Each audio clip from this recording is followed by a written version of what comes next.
And we look at quantitative statistics as well.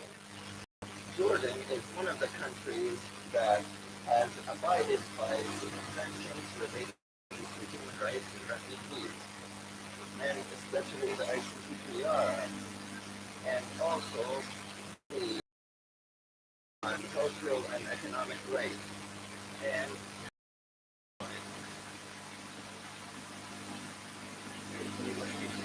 human rights on Jordanian territory. And there was no verifying that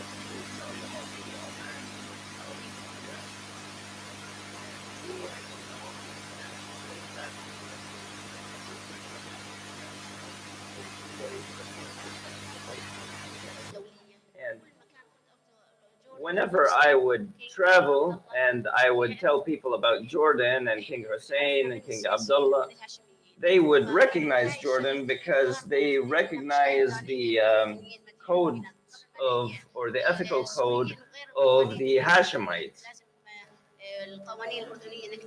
So, Jordanian borders, the Jordanian military personnel would provide first aid right away to any refugees or people fleeing. So we have this humanitarian code, you could say, or this humanitarian impulse. This is the way we were taught. This is what we were taught. This is the way we grew up. And this is not surprising because the Hashemites ruled the country. In the research, you will be able to look at all of its details. And because of the conflicts that are taking place in the region, it is only natural to have refugees and people fleeing their homes in order to find a safe haven. This has appeared more and more in recent years. Now, the study looks at the economic effects, the political effects of the Syrian refugee crisis in Jordan.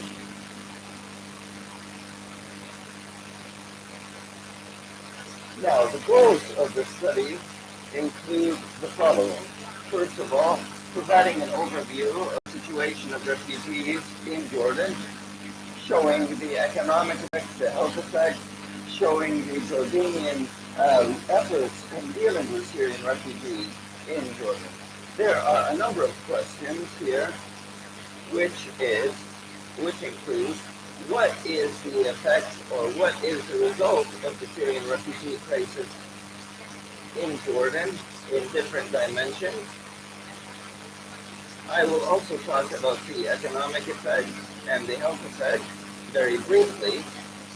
So the arrival of Syrian refugees influenced salaries in the informal sector and increased poverty among vulnerable Jordanian segments.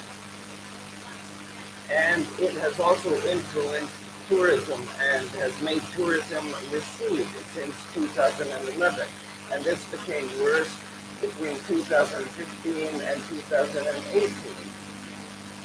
And it also influenced governmental services, transportation, and other sectors as well. All of these were affected by the civil war in Syria. Now, there was an influx of refugees, and these refugees, of course, have various needs. They need beds in hospitals, food, etc. So all of this influenced Jordanians as well and the needs of Jordanians.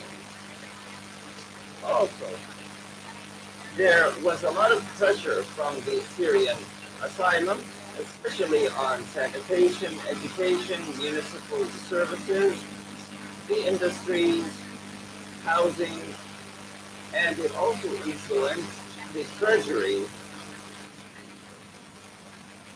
And there were pressures that there has not been enough support internationally provided to Jordan.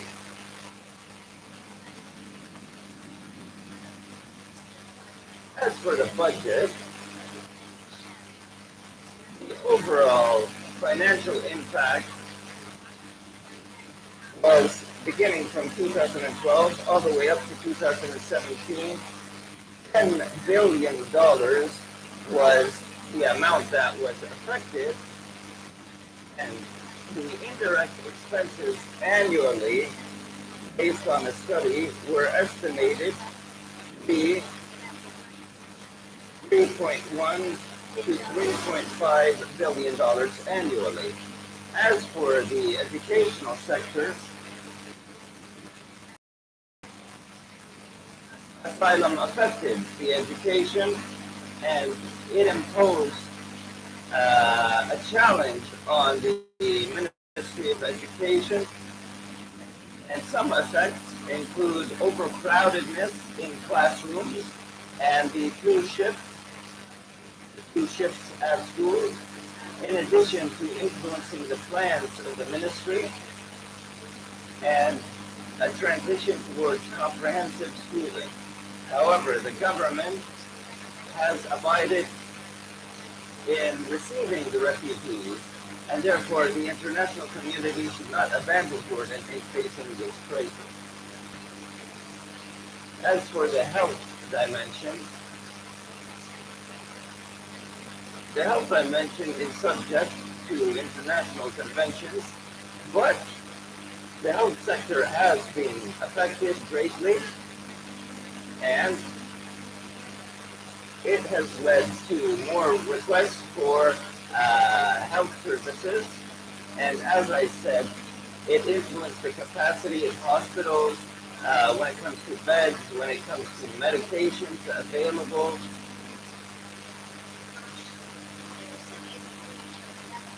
And we have 18 beds designated for every 10,000 Jordanians, but now this percentage went down after, of course, the arrival of refugees. Now I will talk about the results very quickly and some suggestions to control the crisis. Now, as for the economic effects and social effects, we have more unemployment. This is probably the biggest problem, and the low salaries that Syrian refugees take. So instead of hiring Jordanians, now they would hire Syrians because Syrians take lesser wages. Because this is just more profitable for them, simply, the employers, that is. So this affected job opportunities for Jordanians as well. What we suggest to control the crisis somewhat is controlling the borders so that there would be no military or semi-military groups that can come into Jordan, and so that weapons can be controlled. Also, imposing a tax on anybody who is living outside the camps illegally. Also, improving the services and not allowing Syrian refugees to trade with the immigrants. Also, monitoring the smuggling of Syrian females to marry other people from the Arab nationalities. Now, asylum is like a contract, and both sides should abide by the contract. And this is, at the same time, is a humanitarian case, and refugees have a right, the same right as citizens, except in a few aspects. Now, Jordan was affected by the Syrian crisis.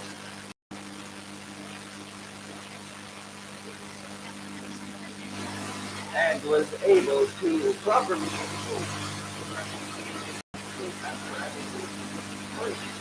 the immense economic cost and human resource cost.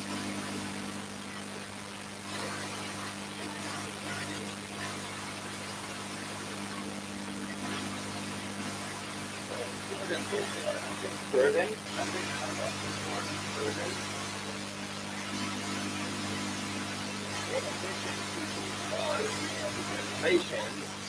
in Jordan to relieve the humanitarian factor is there.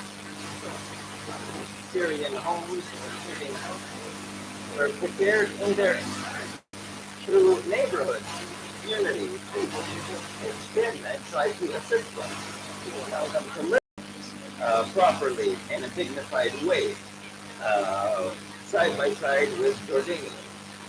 Thank you very much, and I'm sorry too quickly or too fast. Thank you.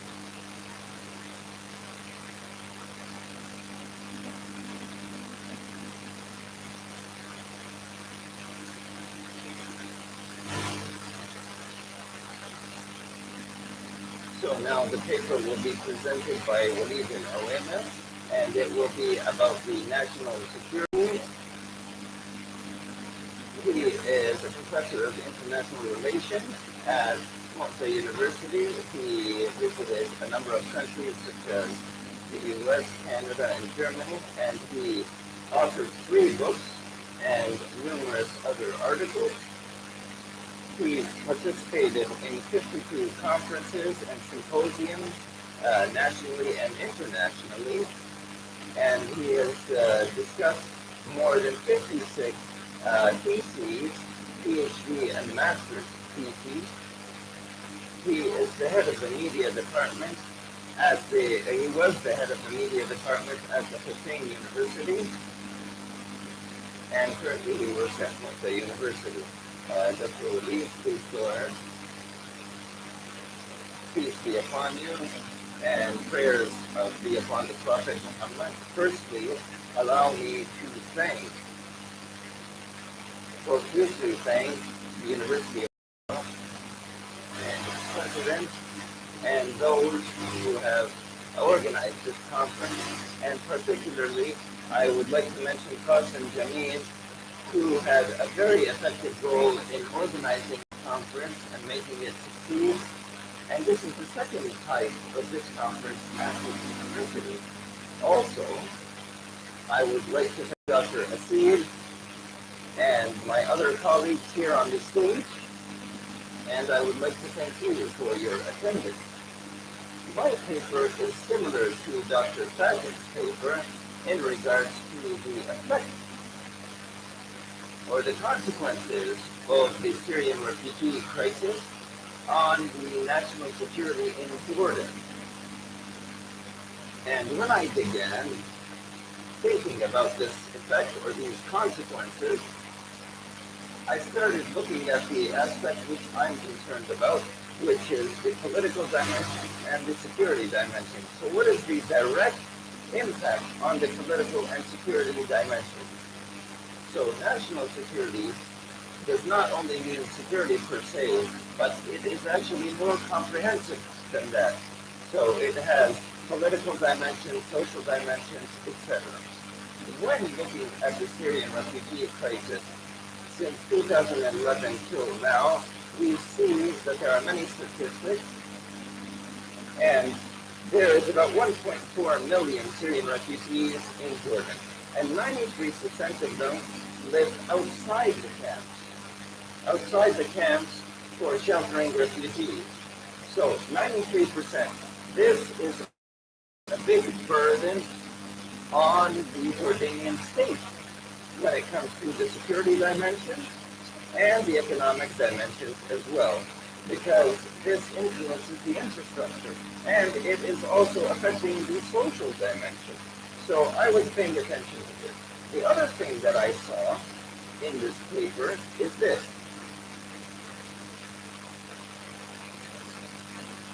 The UNHCR has studies in Jordan, and we as Jordanians are hospitable, but there is a study by the UNHCR, and it came up with certain results. First of all, 94% of Jordanians look at Syrian refugees positively. 94%. So this is good.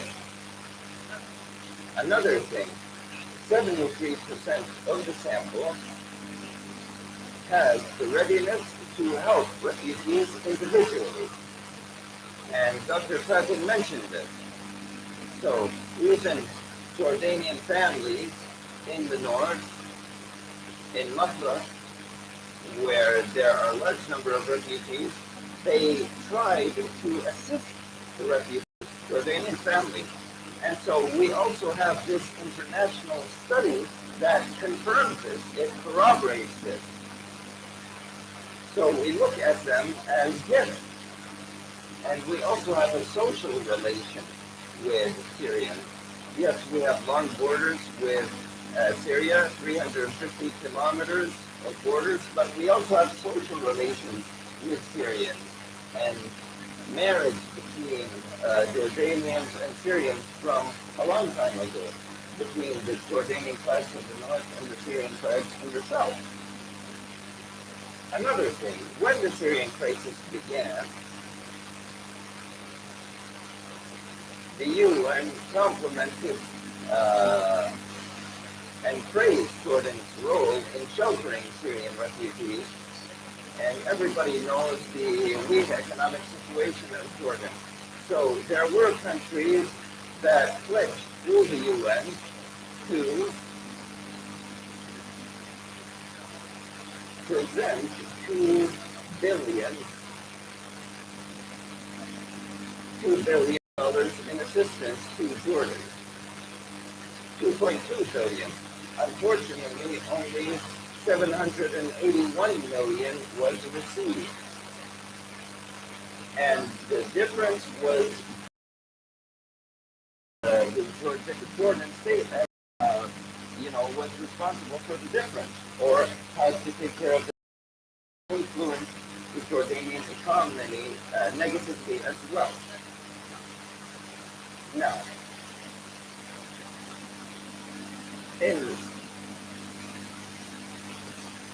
there are many refugees in Jordan, and the fourth biggest refugee population in Jordan is the Zaatari camp.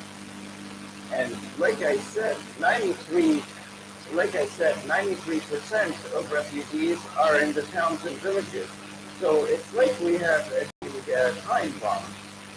And the security apparatuses have said that they have been working diligently to maintain the security dimension in regards to refugees, and this is also a big burden on the Jordanian state. Now, when Syrian displacement to Jordan began, the focus by the Jordanian state at the start was on this dimension. So cells were created to confront the influx of refugees. Cells were created by the military, the Jordanian military, and so funds were designated to the military in order to confront the consecutive waves of Syrian refugees to Jordan. What does this mean? It means that these allocations, instead of going to health or education or the infrastructure, these allocations of money went to the military to confront the waves of refugees. And this has, of course, influenced the treasury and the economy, and the sectors that do need economic support.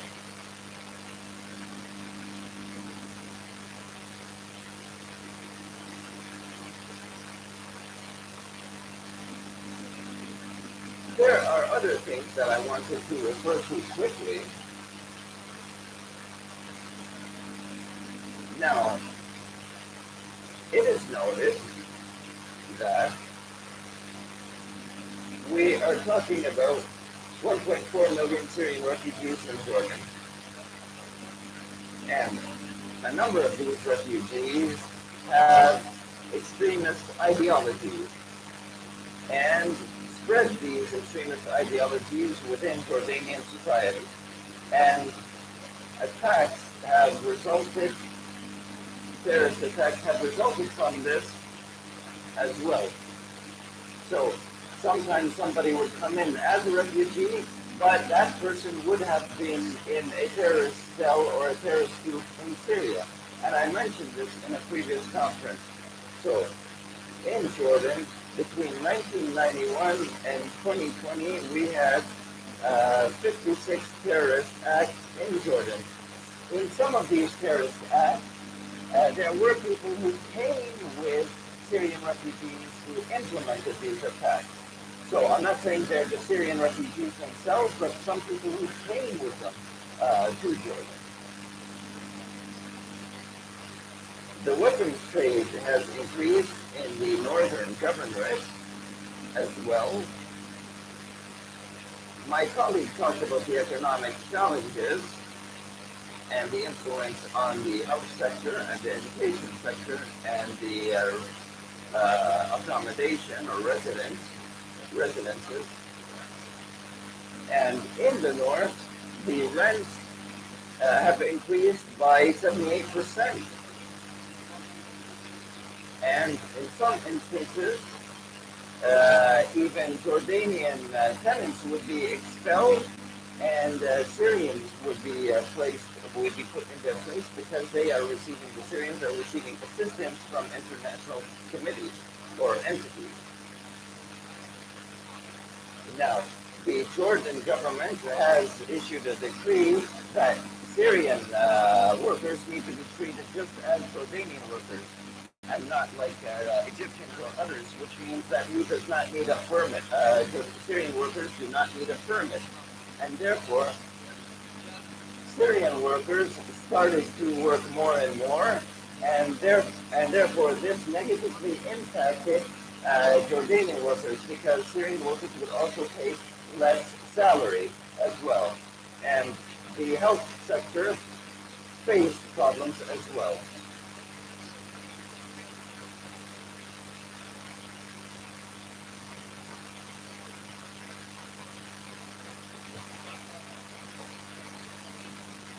Also, the energy sector was influenced, and 96% of energy in Jordan basically is imported, and the price of energy went up. Agriculture was affected as well, and we know that we had trade between Jordan, Syria, Lebanon, Turkey. All of this was affected as well due to the Syrian refugee crisis. So, in the rise of crime rate by 12%, and a large number of these crimes are taking place in the north. So the increase of crime rate was 12%, and this led to more problems, social problems, and economic problems at the same time, and also problems relating to marriages, divorce, etc. There is also an impact on the demographic distribution of Jordan. And the governors in the north are receiving assistance, but the governors in the south are not. And there is a population pressure in the north, and this affected the infrastructure also. It affected the wages, it affected the rents, it affected the prices, consumer prices for various products. All of this is related to the Syrian refugee crisis. 3 more minutes. I'm almost done. The last thing, the study concluded that Jordan had to put up with a lot. And as I said, the IMF and the World Bank promised Jordan to provide $2 billion. All we received, however, is 750 million. The rest was borne by the Jordanian government, which is still suffering. So the study found out that there are many challenges at all levels, economic, social, and political levels, and Jordan is still suffering from this. And unless we have strategic strategies with other countries, then otherwise Jordan will be facing a crisis in the next phase. So the study came up with many findings, but the main recommendations is that Jordan should be working on the security issue, because with the stability and security, then we can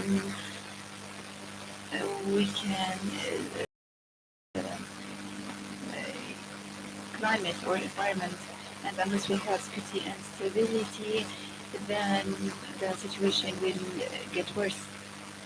So the key recommendation is that the Jordanian government should focus more on security issues, and we should have monitoring and surveillance of refugees and their employment. The other thing that I stressed is that CSOs should play a parallel role to that of official agencies, and the CSOC is always should act as a liaison between CSOs and refugees, and in order to alleviate pressures on government agencies. With this, I'm done. Thank you for listening.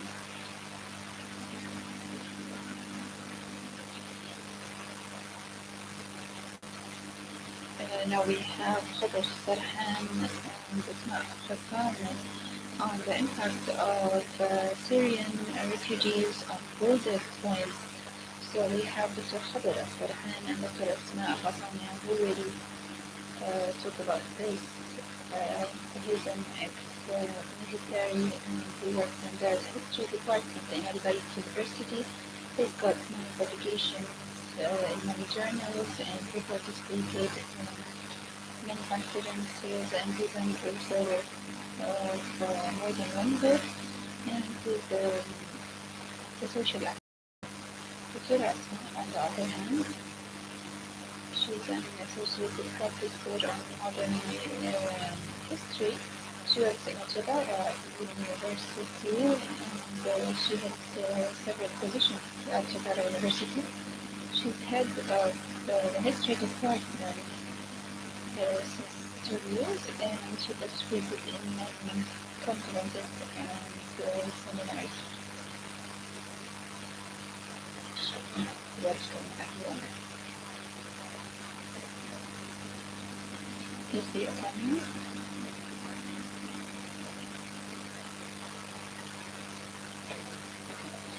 Is the economy? At the beginning, we would like to express our thanks to Batra University, represented by its president and its faculty, for their hospitality. We also thank Dr. Hassan Ali Amr, who helped organize this event. And we want to thank the president or the facilitator of this session, Dr. Asylum. This paper was prepared in participation with Dr. Asma Al-Hassan. This paper talks about the impact of the Syrian refuge on border points, and we take Al-Farhan border point as an example. And this is a practical paper, this is a realistic paper, and it's a field study. I will give you a brief about this study.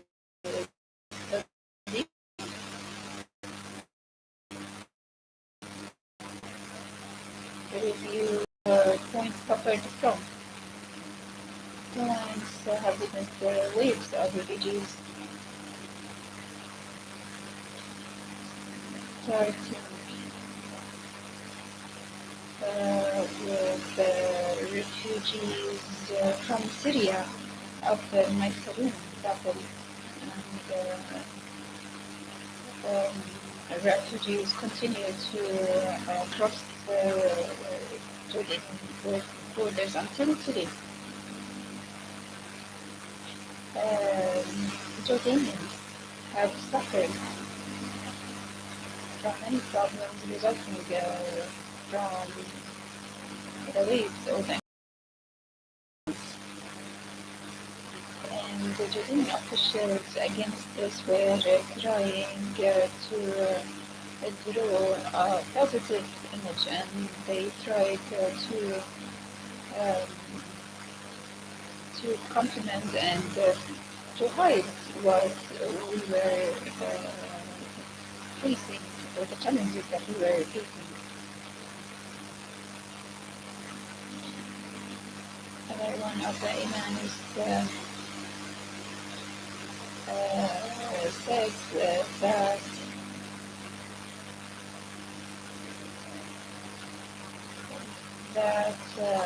I believe that if the crisis were contained in the proper manner, we would not be facing these problems. And we see that most of refugees come from Arab countries, including from Baghdad, Tripoli, Yemen, and Syria, and this huge influx of refugees put pressures on services, as we know, and this required additional security measures.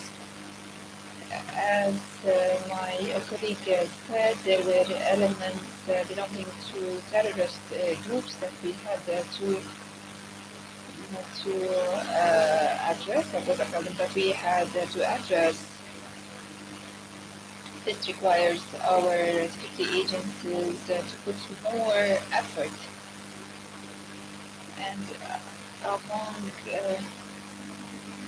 the refugees, we assume that there are infiltrators belonging or affiliating to the regime that required a double effort by our security agencies. And I will mention a funny story or a funny incident at border points, which is that we never see an ambulance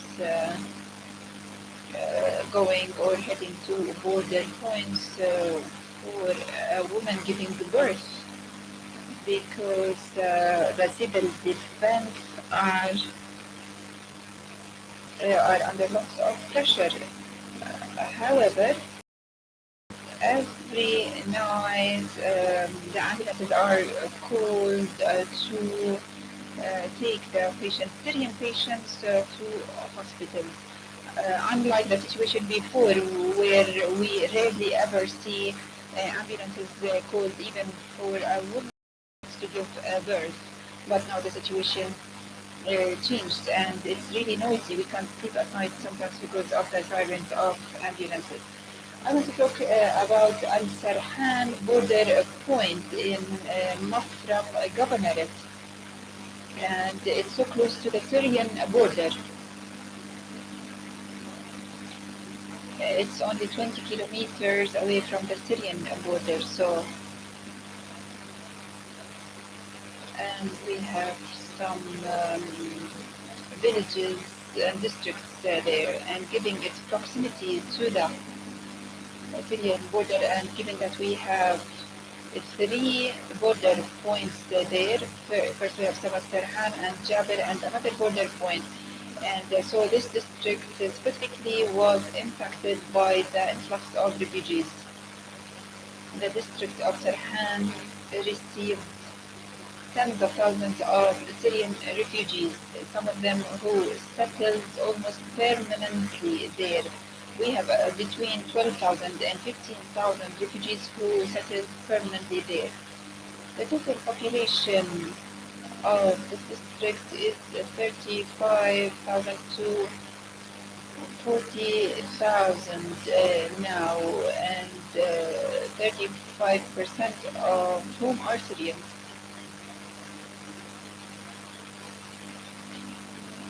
So I'm talking about a specific area that is a border district. We have a problem with garbage collection there, and the municipalities are overstrained because of the influx of refugees to this point. Some of the refugees, as I said, live in the district and in that area, and so now we have a problem of garbage collection, and we have flies and mosquitoes all around the area because of insufficient equipment and lack of labor force to deal with this problem.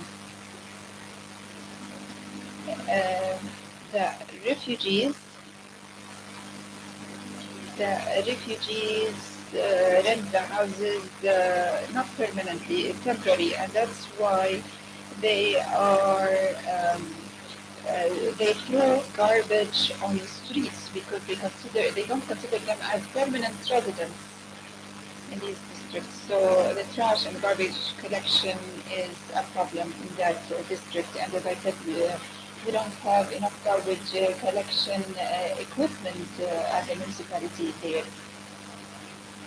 The other thing is that the road network is deteriorating, and because of frequent traffic on these roads, and because of transporting a large number of refugees who use uh, these roads to transport these refugees, they are telling him to slow down a bit for the sake of the interpreters.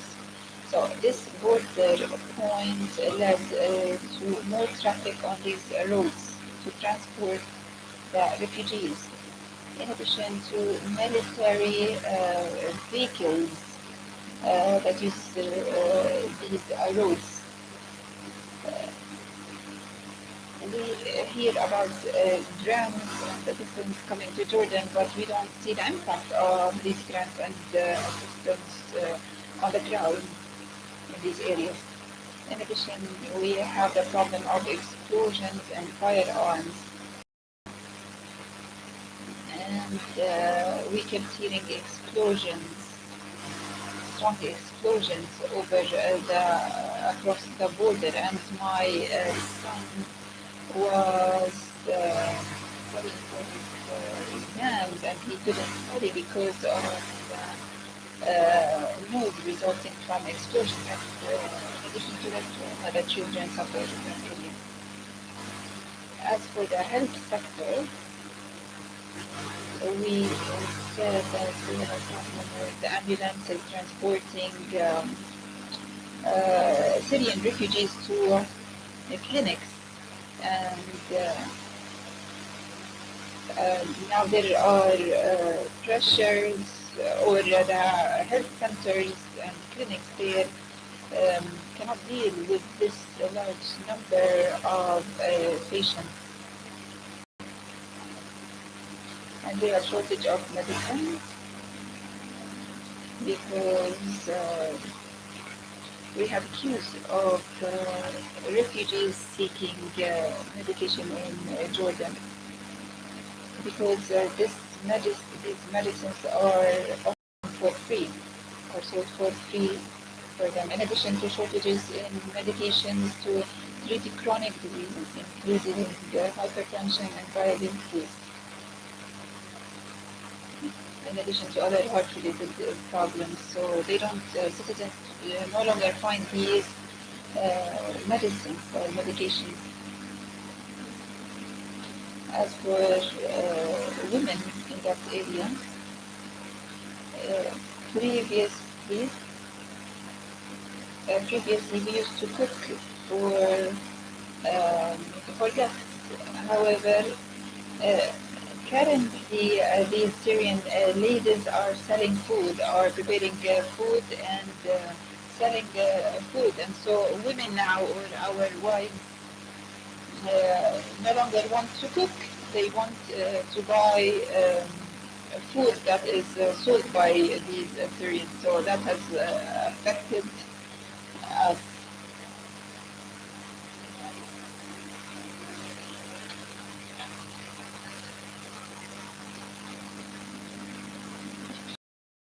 So we have these kitchens that are run by Syrian, which put a burden on us, financial burden on us, because our wives no longer want to cook food. And most of women are housewives, but now even the house don't want to work in the house any more. They want to hire Syrian refugees as domestic workers to clean their house even once a week. So that puts additional financial pressure on us. On the social aspect, socially, we are hearing people cursing, and people speak in a loud voice in streets, and at 9 and 10 p.m. Syrian refugees want to stay up late into the night, and that area is conservative, and this is not socially acceptable to have these ladies at night walking and wanting to stay out late. Uh, as my colleague said, we are very passionate, and sometimes Syrian refugees ask us to write a rent agreement. They want us to falsify contracts, rent contracts, so that they can claim the rent from the UNHCR. And we are very compassionate, and we agree to falsify these contracts. As for schools, we have the two-shift system now, and it's very hard for girls to go to schools in the afternoon shift. And even women teachers find it hard to work in the afternoon shift. In addition, we are facing a spread of diseases, including hepatitis B. We never had to suffer from this disease, but now we are seeing more cases of hepatitis B. Additionally, child labor is common among Syrian refugees, and our children now are being attracted by their Syrian peers who are encouraging them to drop out of the schools in order to work. So I'm just highlighting the problems that I am personally experiencing and that Al-Sarhan district is experiencing, and this is something that I see with my own eyes, and it applies to other border points. We also have a problem with the water network. Water consumption by Syrians is very high, and we have septic holes, and that's why we have many everywhere. And even the ground or the soil has been affected by these septic holes. And whenever, and we have septic holes that pose a danger to people who can trip and fall in these septic holes. So we have the bad smell or smell coming out of these septic holes.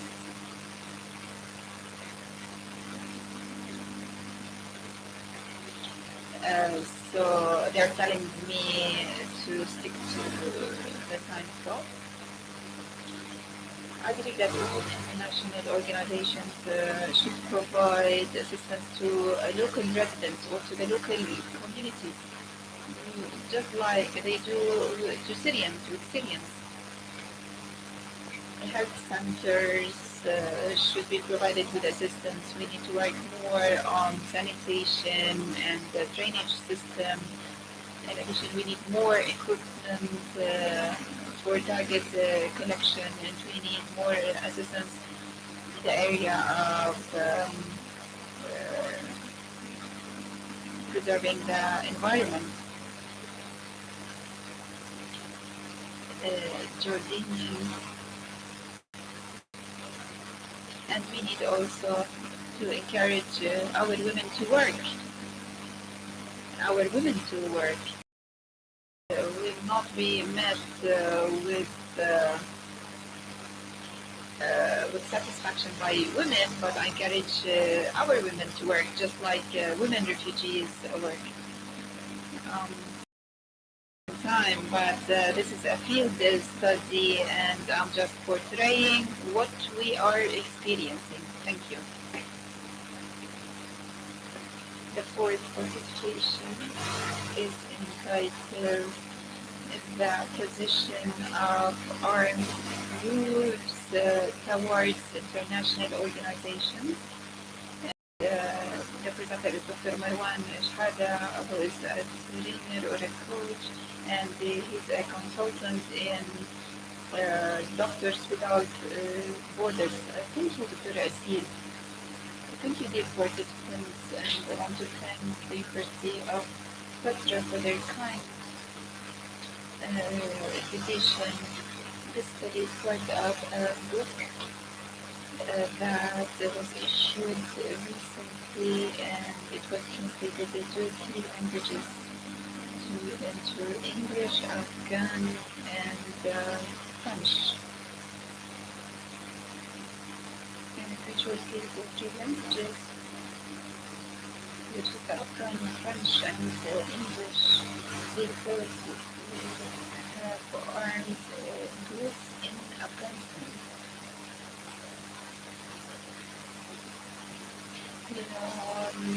French is widely used in Africa and Maghreb countries.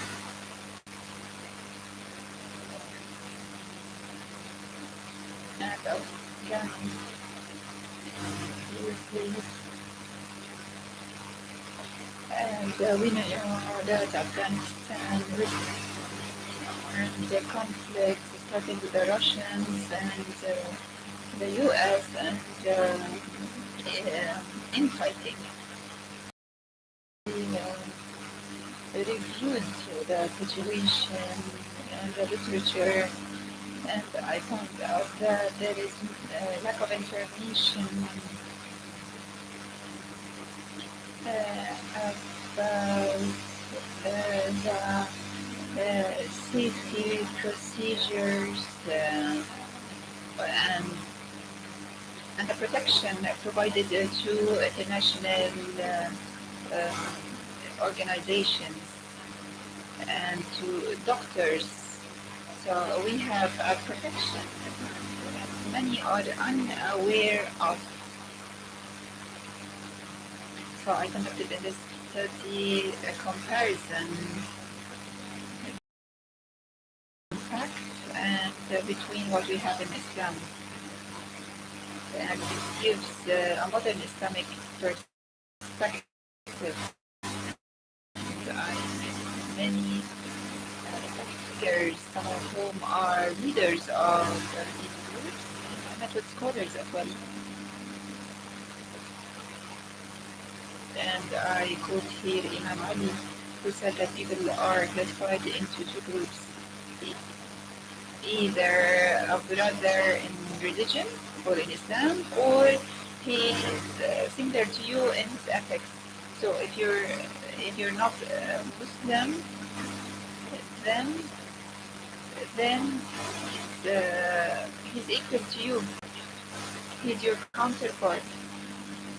So we try in this paper to present a modern Islamic perspective towards relief agencies, medical agencies, and to present the challenges facing these organizations under the international conflicts or armed conflicts that are not international. And there is a difference between international armed conflicts and non-international armed conflicts, which might be ideological conflicts, Islamic conflicts, or others. As I said, we don't have previous studies on this, and I tried to come up with this innovative theme so that to promote ethics among armed groups, even in conflicts. Also, I wanted to highlight the crimes conducted by Islamic and non-Islamic groups.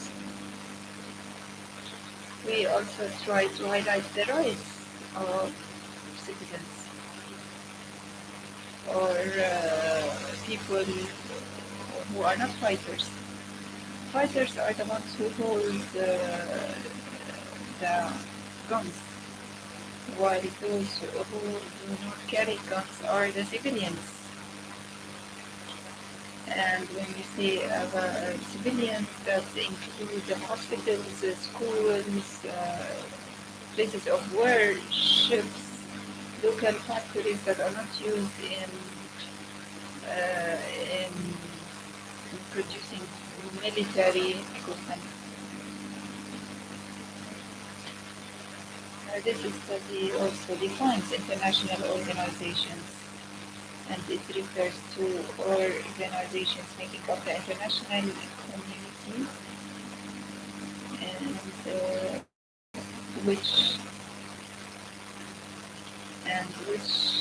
are either governmental or non-governmental organizations, and they work internationally, and they care about international organizations, unlike local organizations.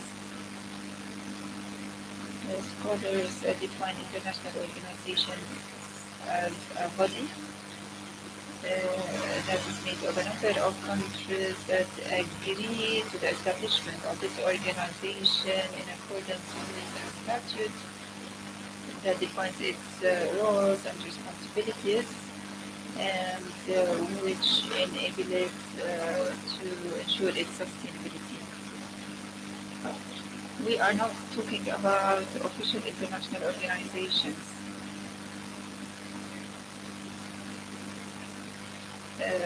that comprise of countries, but we're talking about non-for-profit organizations such as Save the Children and Doctors Without Borders and the ICRC. These organizations that try to be independent and neutral in their interventions and operations, and provide their assistance on humanitarian basis, not on the basis of race or religion or whatever, but it's need-based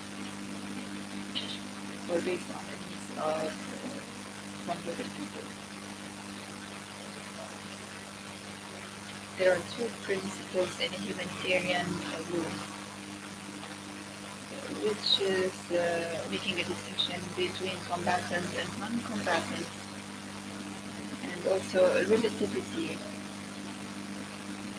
So the humanitarian law dictates that the fighting groups should not use excessive power or excessive force. So they shouldn't use, for instance, nuclear weapons in targeting small buildings or small groups, and without breaching the international humanitarian law and other human rights. This is not a pure Islamic study, but it presents some views from and it quotes the Prophet and other imams and Islamic scholars on protection and the rights of people, specifically children and women in wartime, so that we will avoid chaos in combat.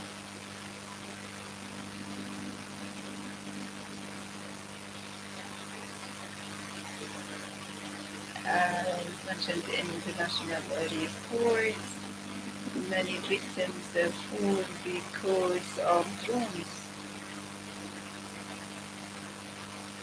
So the Americans refer to them as collateral damage or side casualties. Many armed groups, whether Islamic or nationalist groups,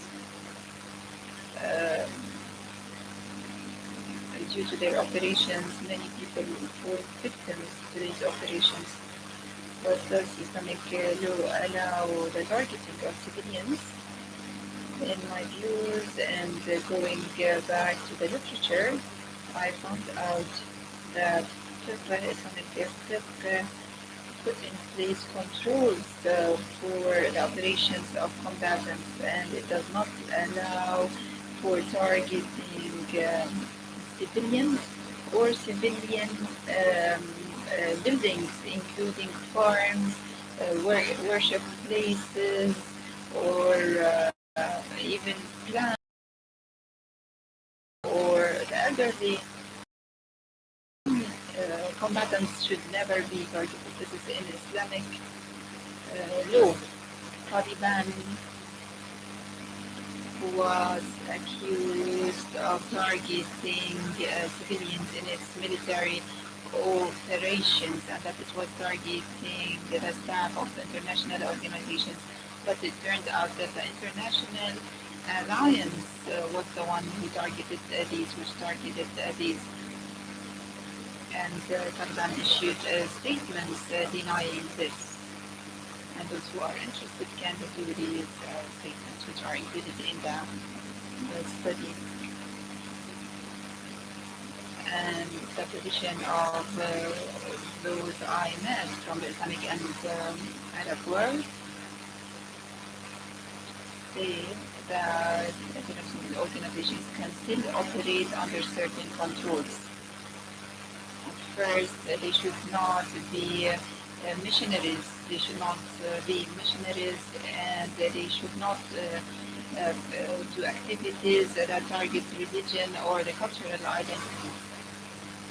Some multinational organizations are being infiltrated by intelligence services in order to collect information about the societies that these international organizations are targeting or finding assistance with.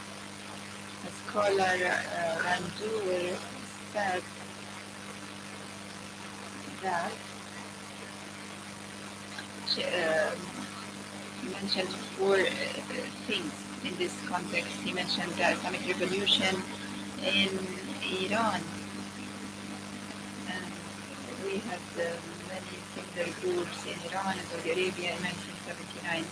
And then we have the Russian invasion of Afghanistan, when we witnessed many Islamic charities and other charities to deal with the crisis there.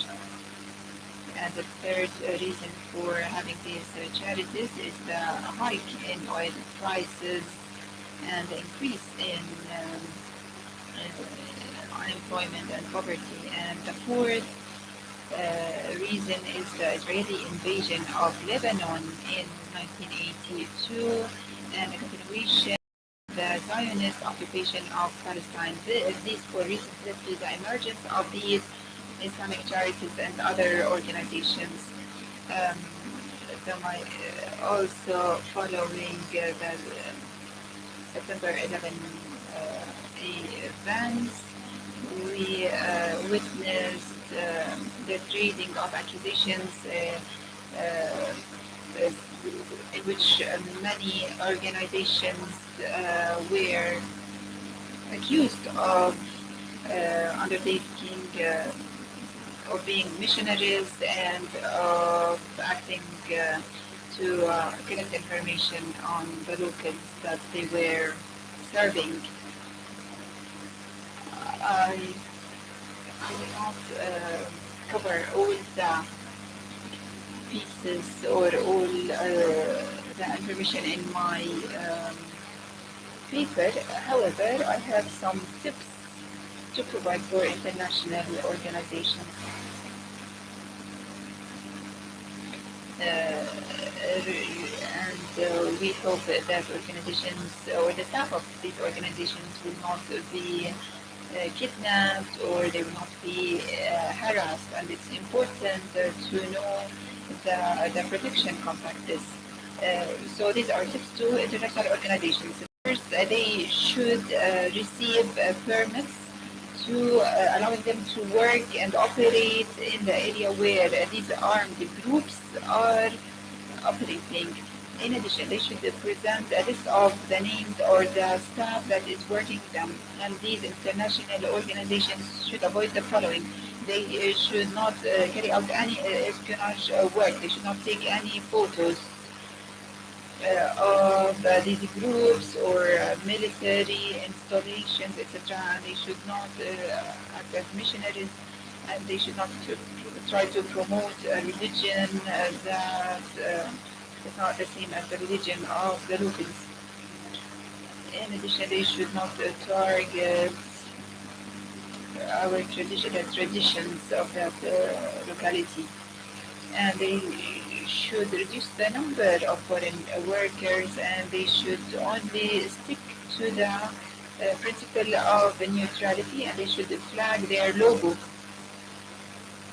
As for the Jordanian approach, There is, of course, a number of entities such as Taliban and other entities, and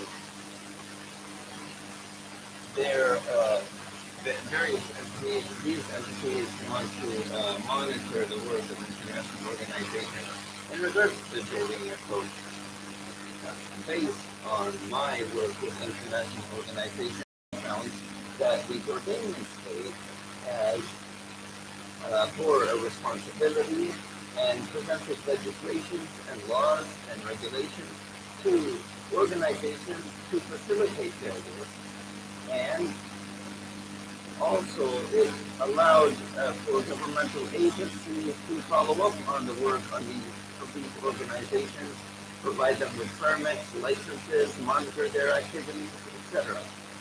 Because, as you know, there are international standards relating to money laundering and other such activities, and some international organizations might try to exploit this through imaginary activity.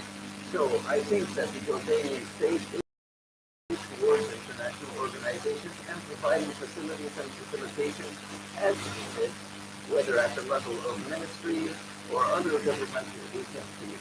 And I think that the Jordanian government is properly facilitating the work of these organizations. Thank you. Thank you, Doctor.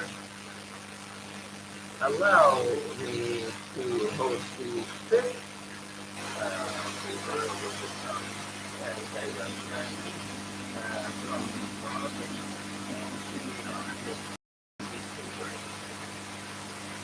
and it is related to the right of protection for refugees, and looking at Morocco and Jordan as a model.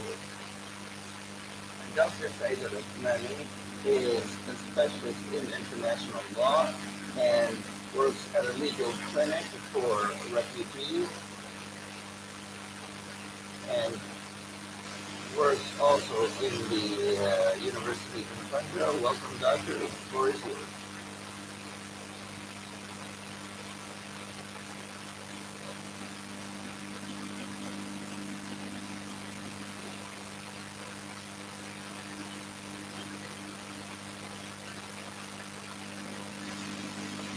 In the name of God, the most gracious, most merciful, and prayers upon the Prophet, dear moderator, colleagues, dear guests and attendees, I'm very happy to be here with you today at your student university, and I'm very happy to be able to exit from the airport, actually. So, being in the airport reminds us of asylum and refuge, and during the past 24 hours, I felt this feeling of refugees, and this brings to mind the following: that refugees do not choose to be refugees, but circumstances impose this on refugees. And there are conventions relating to refugees, such as the 1951 Convention and its attached protocols. Therefore, this is what we need to keep in mind. Refugees were forced to be refugees, and Therefore, we need to take into consideration their circumstances, but we also need to keep in mind the circumstances of the host country. This conference looks at a number of elements, main elements, that overlap. So we have the humanitarian dimension relating to refugees, and the other dimension as well, in relation to the responsibility by all countries, including Jordan and Morocco. And Jordan and Morocco do have a responsibility to protect it as well. But the question is, to what extent do states shoulder the responsibility of protecting in the international context? I chose this topic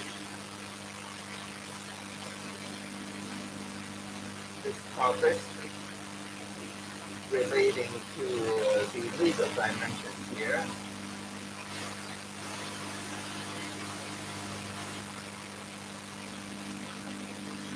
I chose this topic in relation to the rights of refugees, whether at the level of Morocco or Jordan. Now, this paper aims to analyze this issue, which is extremely important, especially when we look at Morocco and Jordan as models.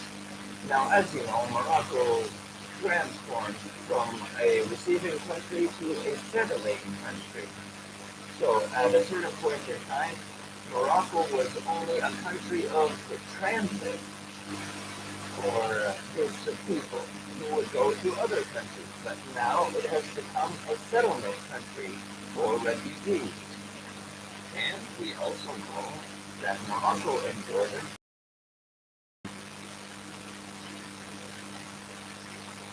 are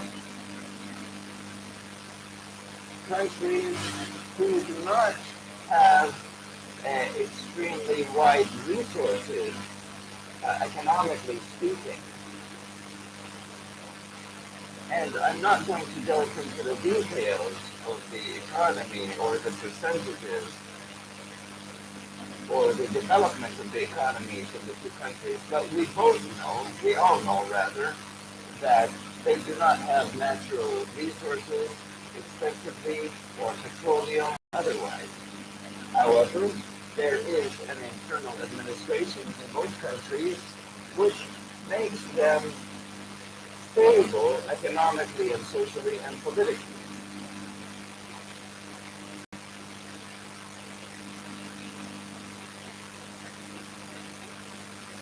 Now, Jordan is considered one of the most important countries in the eastern part of the Arab world, which has received consecutive waves of refugees from various countries, whether before or after the country of Jordan was established. But especially established, the waves of refugees were quite distinctive, and these caused fundamental changes in the demography and the culture of Jordanian society. Now, the difference is this. Morocco did receive waves of refugees, including Syrian refugees and Libyan refugees, but Morocco received mostly migrants in the southern part of the desert who transformed from immigrants into refugees, or migrants into refugees. So, Jordan is living through a special situation due to its proximity to the conflict in the region, and there is also, of course, the Palestinian refugee issue in Jordan as well, which is a permanent fixture almost. As for the Syrian refugee situation, it is a situation that exists throughout the Arab world, including in Morocco.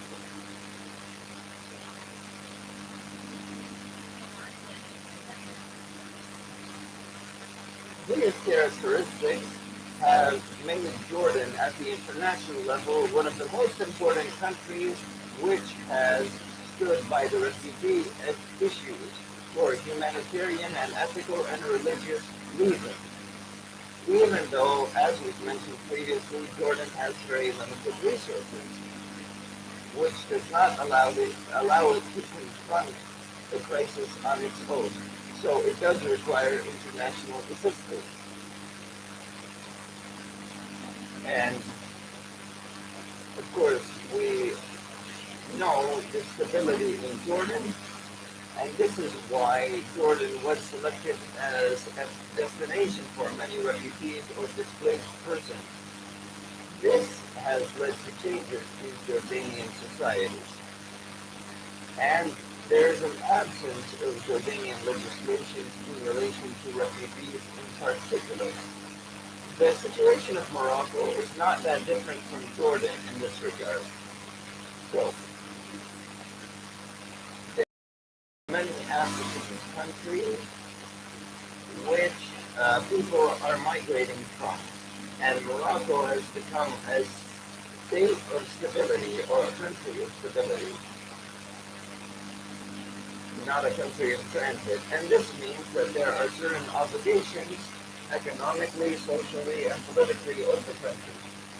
In Morocco, there are a number of legal texts that try to regulate the issue.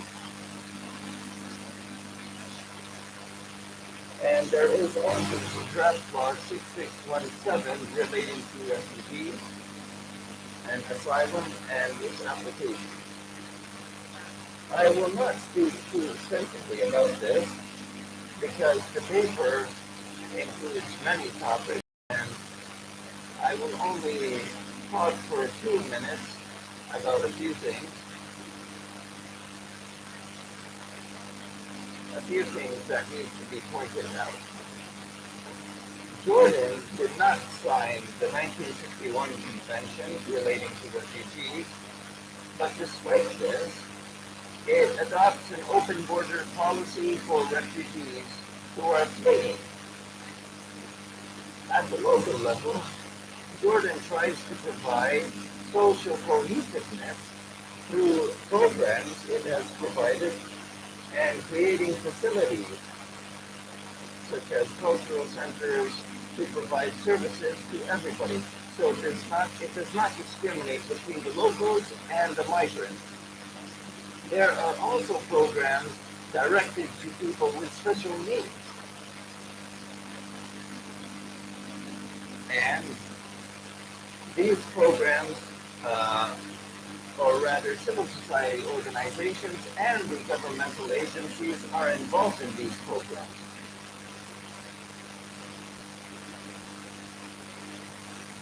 Accordingly, Jordan has enhanced its partnership with a number of specialists who benefit from their expertise.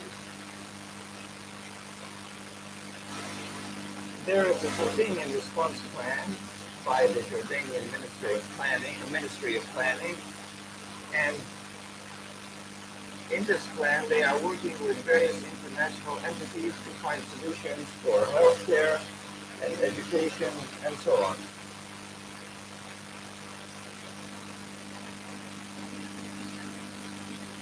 And the Jordanian government, of course, is trying to assist the vulnerable groups. There are initiatives being implemented by the Jordanian government, as you know, and one such initiative is providing services to everybody, regardless of their origin or nationality, and involving everybody in activities. There are also active entities locally in administering the migration, and these include the Ministry of Interior. There are also NGOs, Jordanian NGOs, active in the field of migration, and also Islamic charitable society and civil society in general. And there is also the Queen Rania Foundation. At the local level here, there are no international obligations for these organizations because, of course, there is no ratification of the 1951 Convention in Geneva. So Jordan is not a party to that convention protocol, but it is legally and ethically committed to the refugees. You have 1 minute left. Well, keep in mind I was all night at the airport, so please keep this in mind. And yet I came here because I love this country. Okay, so 3 minutes left. So in regards to what is happening in Jordan, which you are very aware of, I think a lot of things were discussed yesterday here in this conference already. There are certain milestones relating to the Jordanian policy and relating to the Moroccan policy as well. And I will mention quickly that King Mohammed VI gave his message in 2013. So from 2013 till now, this policy is still active, and there are still attempts, though, to implement portions of it on the ground.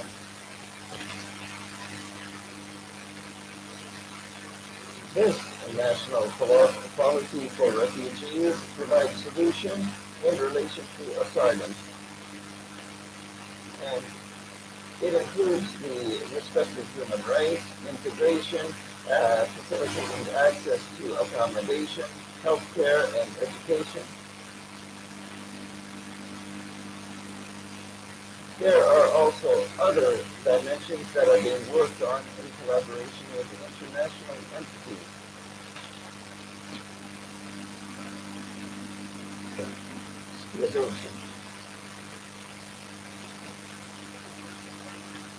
There are also measures being taken to properly integrate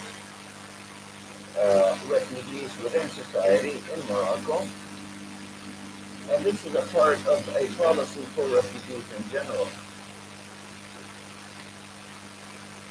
The vision relies on a number of principles, and it has 11 programs in different sectors.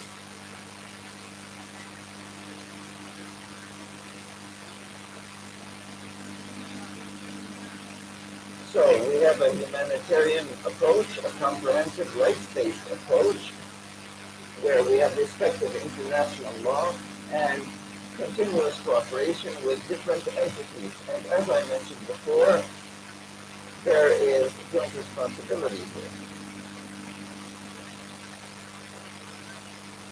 There are also horizontal-based programs, sectoral programs, and then the general principles. There are a number of entities, such as the Ministerial Committee for Refugees, also the Leadership Committee, and we have sectoral programs relating to social assistance, accommodation, professional vocations, and then we also have programs for combating human trafficking and international partnerships in this regard. And of course, we need to review the international convention here as well. There is also a follow-up on settling the legal conditions for refugees. And since 2013, an office was opened for refugees and those without a nationality in collaboration with the Ministry of Foreign Affairs, and reviewing the dossiers with the UNHCR. And since 2014, there was a study of applications from Syrian refugees and listening to them by the competent committee, such that since 2015 till 2017, we studied more than 1,800 cases. These were included in the system for international protection. There was also an attempt to settle the circumstances of illegal migrants.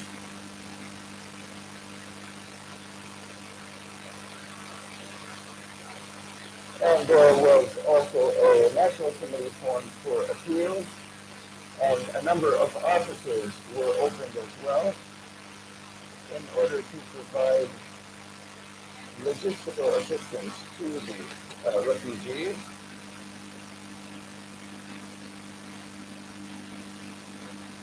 23,000 applications were accepted from 27,000 applications.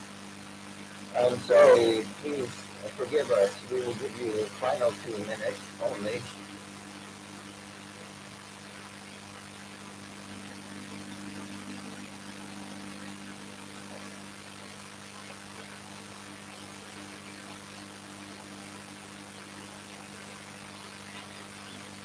Okay, so there has been an implementation of the national policy for 3 years, including if we count the corona year. And there were problems that appeared, many problems that appeared, social problems that is, after people were in lockdown, and there were difficulties, of course, in managing the affairs of the refugees at the level of the country. And as you see, I do not have enough time to discuss all of these issues. But what we can deduce from all of this is that despite the fact that Morocco and Jordan are two countries which are, let's say, moderate or have moderate economies, yet at the same time they're playing a huge role in receiving migrants and refugees, and in trying to respond. They're playing a huge role in trying to respond to external requests and also respect human rights and international law. And I think Morocco and Jordan are not responsible on their own for the influx of these refugees. So European countries, other countries, international community, the international community which wants international security and stability, they need to take this into consideration, and they need to take into consideration these problems, and they need to intervene quickly in order to provide assistance and support, especially in light of the coronavirus. Thank you very much.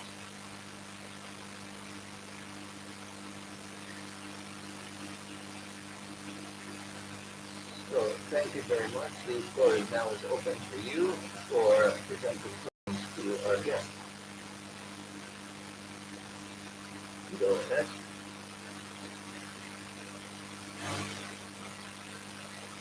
Just wait for the microphone, please, for a second.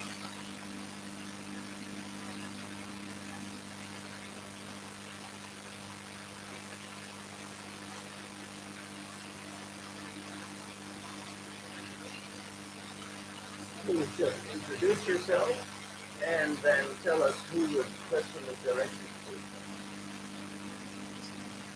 Thank you, Mr. Moderator, and thank you to all of our scholars here. I'm very proud of all of you here and what you have presented to us, thanks to Petra University and the organizers of this conference, which talked about Jordan's accomplishments in the field of human rights and accepting the others. Allow me, Mr. Moderator, allow me to speak about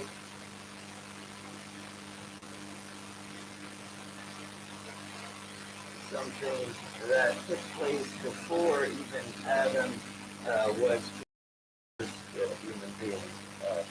So he is talking about a verse from the Holy Quran, and the verse is basically talking about God creating Adam and the earth, and the angels questioning this decision and asking God why he would create Adam and human beings and the world. This is basically the summary of the verse. So God here is talking about the humanitarian program on earth. And So we need to represent God's will on earth. This is the question that we need to ask ourselves. And in 1951 and 1967, Jordan did not sign the convention for a simple reason, that Jordan believes in itself and believes in the Hashemite food of God. And therefore, there are other verses from the Holy Quran that we can look at as well. Please be brief.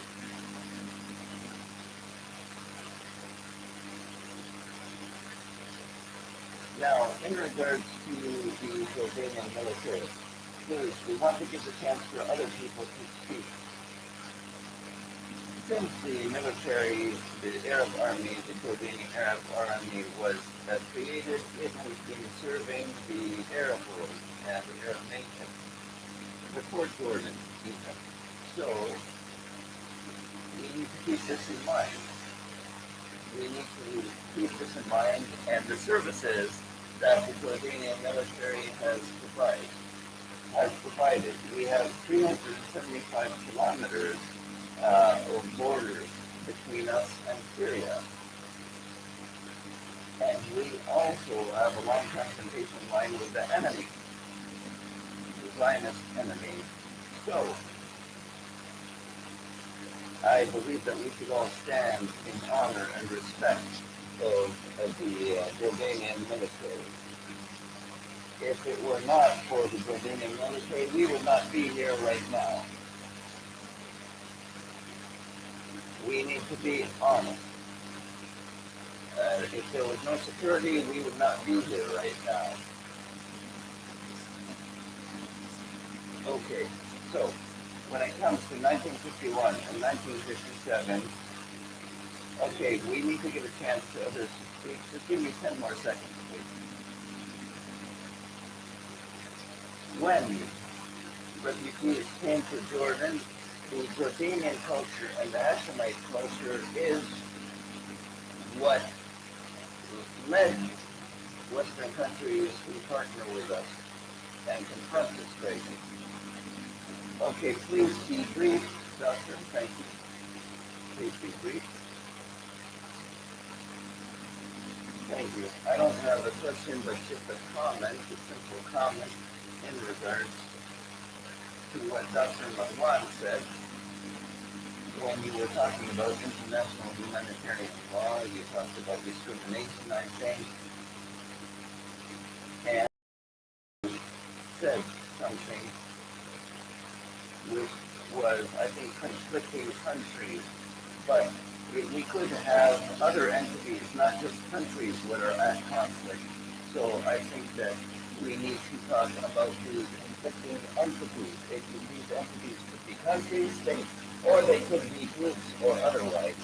So I just thought that you could say conflicting parties or entities, but it's more accurate. Thank you. In the name of God, thank you. Thank you for moderating. As for the question, it is directly towards relief. You said that the survivors are keeping time off in Jordan. Do you think that building camps need to be conducted in the original country? So camps need to be created in Syria where refugees can go back to those camps in coordination with the Syrian government.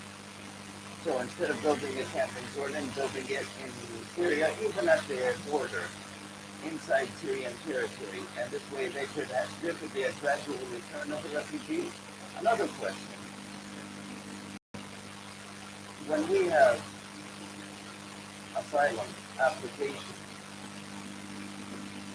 in Jordan, is this happening in only certain countries? I'm not sure what the speaker means by this, an asylum application in certain countries.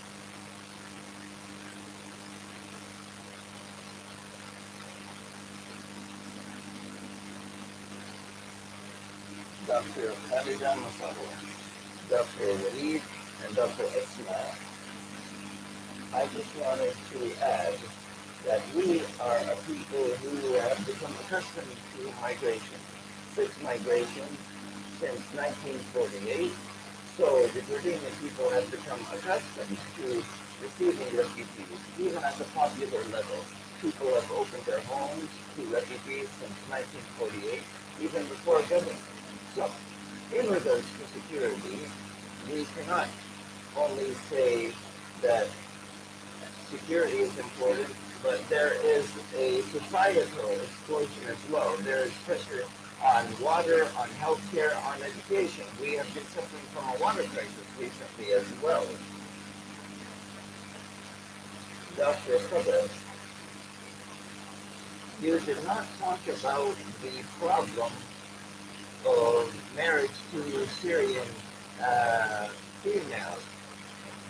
You just mentioned one aspect, which was Syrian females and cooking, preparing meals here, and so on.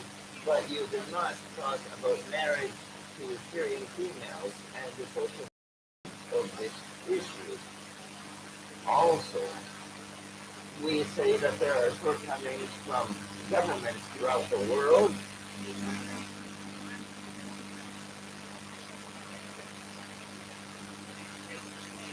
We know that there are people, we know that housewives, housewives work without pay. And I think this should be with pay. When a woman works for 16 or 18 hours a day, then we need to keep this in mind. And when assistance is asked for, assistance needs to be asked for this, all this work that she's doing as well. Please use the microphone, thank you.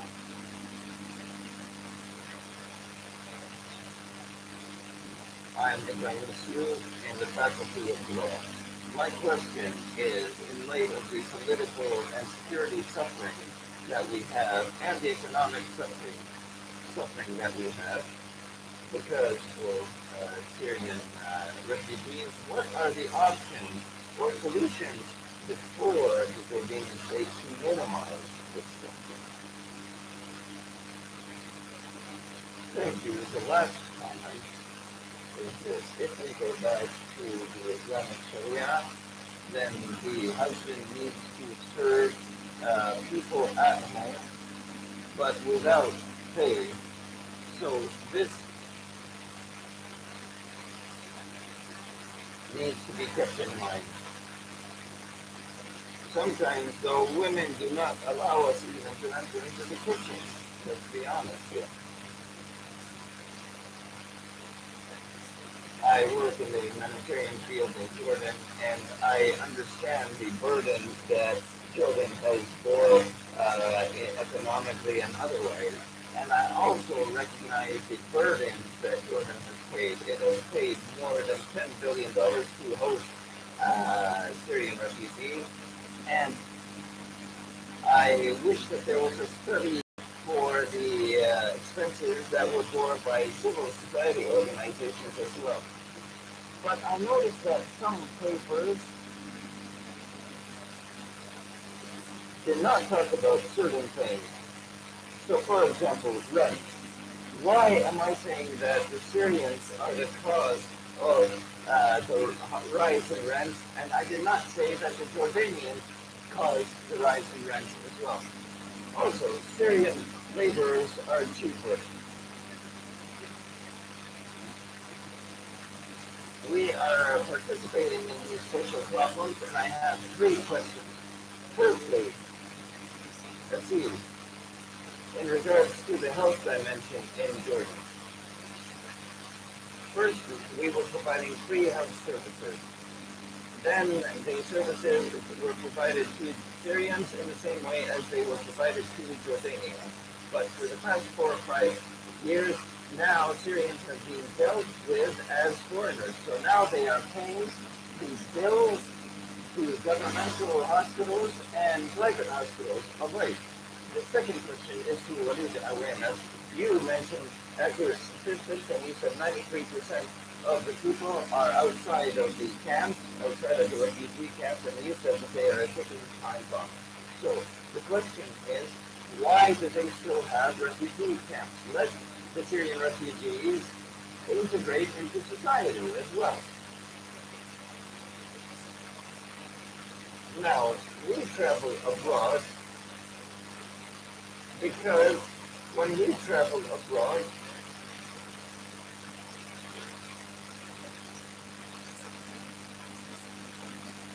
actually, when some people are traveling abroad, they are conveying a bad image and negative reputation to Jordan. But there are many services in those operating camps. But why do we still have the camps as well? Since they are only 7%, they are left in the camps. Why don't we integrate these people in the camps?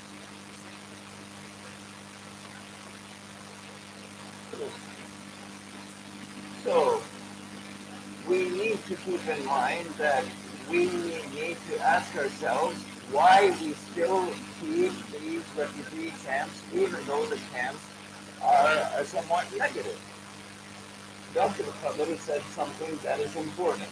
He said that the officials are concerned with enhancing the reputation abroad. And I'm sorry if I spoke too much. Thank you for your attendance, and thank you for the guests, and thanks for the papers. I think that this requires further studies, in-depth studies as well, and we are all invited to this. We will have a coffee break now for the second session.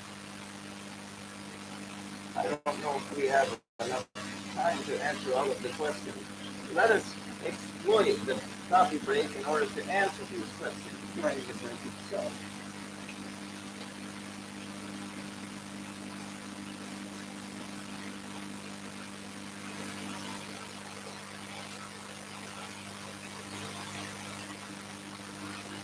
Welcome to the break.